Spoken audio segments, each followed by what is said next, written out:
வேண்டும். கண்டிப்பா மஸ்ட்னா கட்டாயமான்றாங்களே, அதான் வந்து மஸ்ட்.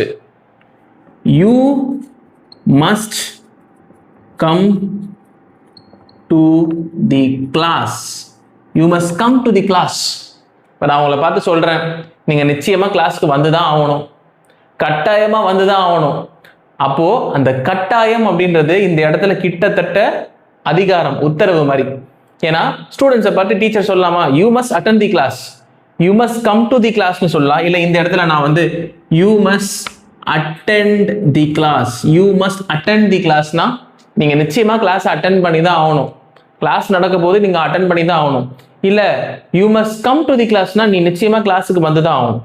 எப்படி வேணாலும் போடலாம். ஆனா இந்த இடத்துல கட்டாயப்படுத்துறீங்க, வற்புறுத்துறீங்க அப்படின்னா அந்த இடத்துல என்ன யூஸ் பண்ணும், மஸ்ட் தான் யூஸ் பண்ணும். மஸ்ட் அப்படின்றது தமிழாக்கம் என்னது, கண்டிப்பாக, கண்டிப்பாக, நிச்சயமாக, கண்டிப்பாக நீ கிளாஸ்க்கு வரணும், கண்டிப்பாக நீ கிளாஸ் அட்டெண்ட் பண்ணணும். இதுதான் வந்து you must attend the class, இல்ல யூ மஸ்ட் கம் டு